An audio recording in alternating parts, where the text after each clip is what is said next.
Hey everyone, welcome to This Explainer. Today, we're diving right into Dr. Julie Smith's viral psychological insights to help you build a highly effective mental health toolbox. It's actually kind of wild when you think about it. We are handed these massive, detailed instruction manuals for basically everything: our phones, our cars, our kitchen appliances, but we get absolutely nothing for our own minds. If you've ever felt completely overwhelmed by your emotions and desperately wondered if there was a user manual for the human brain, well, you're in exactly the right place today. We're going to change that. So Dr. Julie Smith basically took her 10 years of clinical psychology experience and put it on TikTok during the pandemic, and it blew up. She reached an astonishing audience of millions. She was handing out these incredibly accessible, actionable life skills that, honestly, don't require years of deep trauma therapy to start using. But, as she quickly realized, a 60-second clip leaves out a massive amount of crucial detail. That's exactly why she put together a comprehensive guide, so we can take those fleeting, bite-sized insights and really expand them. In this explainer, we're going to transform those quick tips into a deep, lasting foundation for your long-term well-being. And that leads us to this quote right here. Why has nobody told me this before? This is the exact profound question her patients just kept asking her after she taught them the simple, everyday mechanics of how their minds actually work. Seriously, people would walk into her clinic genuinely believing that their painful emotions were some kind of permanent fault in their brain. Imagine that for a second. Imagine thinking your daily anxiety is a life sentence, like a permanent defect in who you are, rather than just a highly tuned biological response that you can actually manage. They just lacked the right psychological education. Once they understood the basic science and started using these tools, they felt profound hope.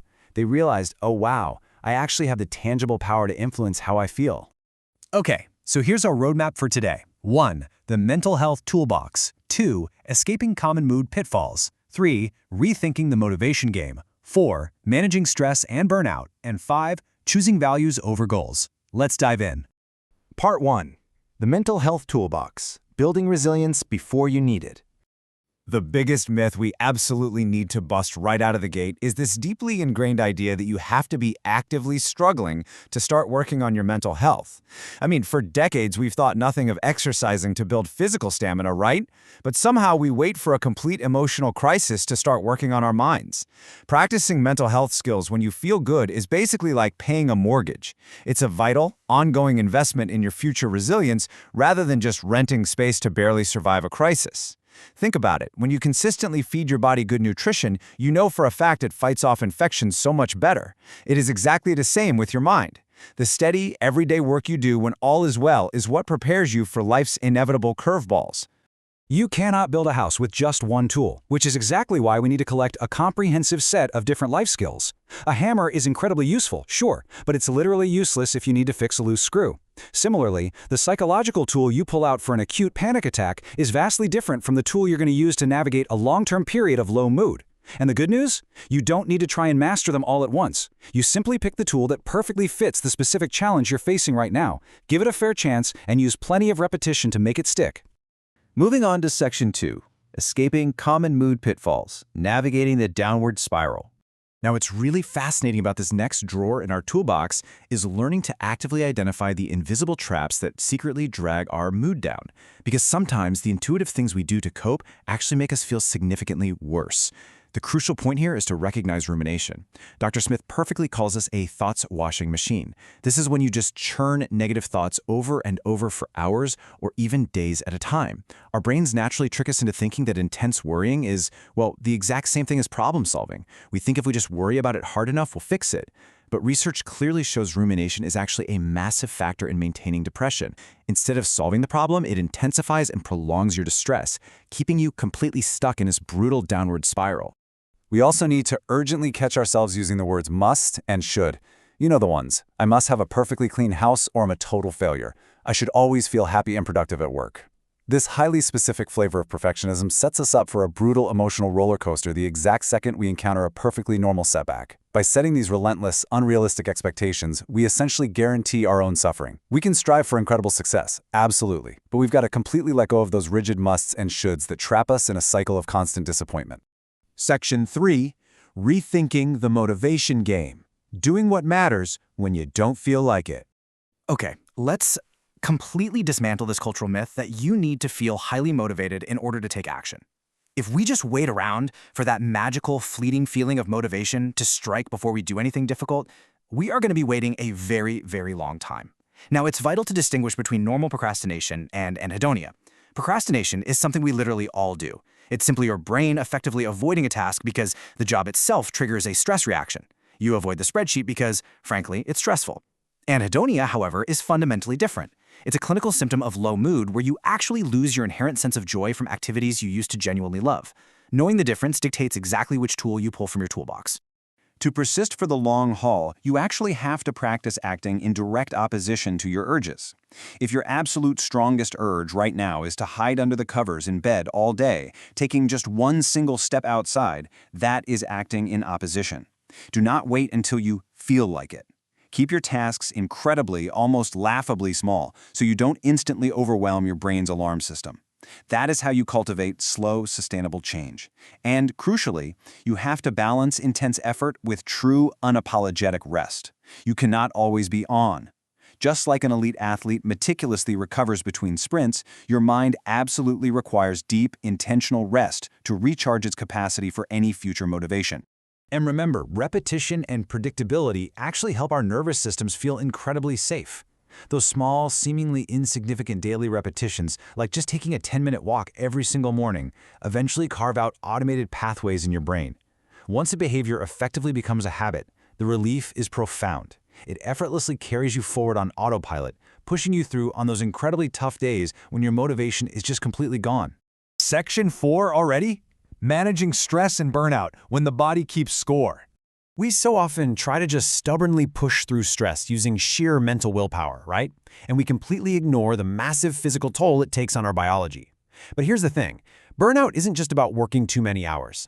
It happens from a chronic mismatch in one of 5 key areas of your life. You could drastically lack control over your resources.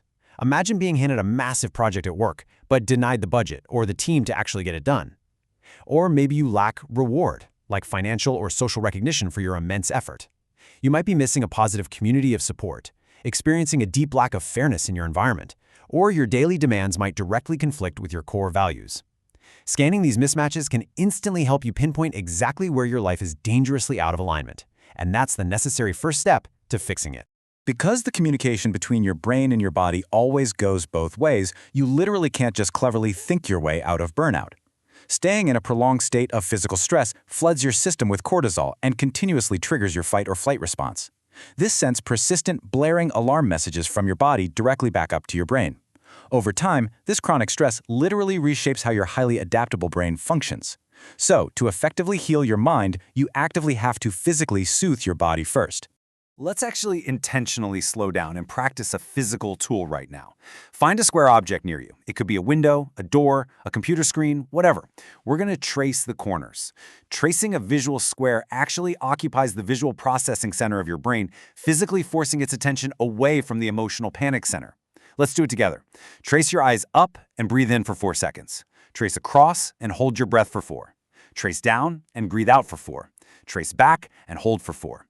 Doing this forces your physical attention completely away from panic and immediately signals to your biological nervous system that you are safe in this exact present moment. For longer-term recovery from deep burnout, your toolbox also needs to contain incredibly restorative, deep replenishment skills. We're talking about things like Yoga Nidra, which is a guided meditation practice that promotes profound, cellular-level physical rest. Or practicing mindfulness, which actively trains your brain to just observe the present moment without any harsh judgment. Even deliberately seeking awe is a fascinating psychological tool. Putting yourself in the overwhelming presence of something vast, like standing under a massive forest canopy or staring up at a star-filled night sky, literally forces your brain to reevaluate your worries. It makes our individual problems feel so much smaller and beautifully quiets that internal stress. And finally, Section 5, Choosing Values Over Goals, the Secret to Thriving. For this final section, we are shifting from simply surviving the day to truly thriving. And that requires a fundamental shift in how we direct our lives. Honestly, this is one of the most uniquely powerful mindset shifts in this entire explainer. Truly understanding the profound difference between goals and values. Goals are just temporary hurdles. They are finish lines where you eventually stop. Think about how many people train brutally to run a marathon and then sadly just hang up their running shoes shortly after, feeling this strange emptiness. But values? Values represent the lifelong, never-ending path you consciously choose to walk. Choosing to be a healthy, active person every single day of your life, that is a value. The marathon was just one single, temporary goal along that beautiful path. Consider the core human values right here. What jumps out at you? Is it enthusiasm, honesty, compassion, creativity, bravery? Actively identifying your core values is literally the only reliable way to calibrate your internal compass. Life is constantly pulling us in a million different, highly demanding directions. And without firmly knowing what you actually stand for, it is incredibly easy to get entirely, hopelessly lost. By rating exactly how important a value is to you on a scale of 1 to 10, and then brutally, honestly rating how closely your daily actions actually align with it, you instantly reveal where you need to course correct. This assessment exercise is profoundly eye-opening. Look closely at the gap. If your health and body is a 10 in absolute importance, but your daily actions reflect a 2, well, that massive gap is exactly where your daily psychological friction and unhappiness is coming from. You instantly know where your life is dangerously out of balance. As we wrap up this explainer, I want you to truly sit with this provocative question. If absolutely no one knew how you spent your time, would you still be doing it? It brilliantly cuts right through all the societal noise, doesn't it? It helps you see if your daily actions are genuinely driven by your own internal values, or if you're simply exhausted from constantly performing for the expectations and endless judgments of everyone else. If you ask yourself this one single powerful question every single morning, what kind of person do I want to be today? Your mental health toolbox is going to stay incredibly sharp. It'll keep you steadily on the path that actually matters most. Look, life is absolutely going to throw massive hurdles at you, but with the right tools, you don't just have to merely survive them. You can learn, you can adjust, and you can genuinely thrive. You have the tools now. It's time to build.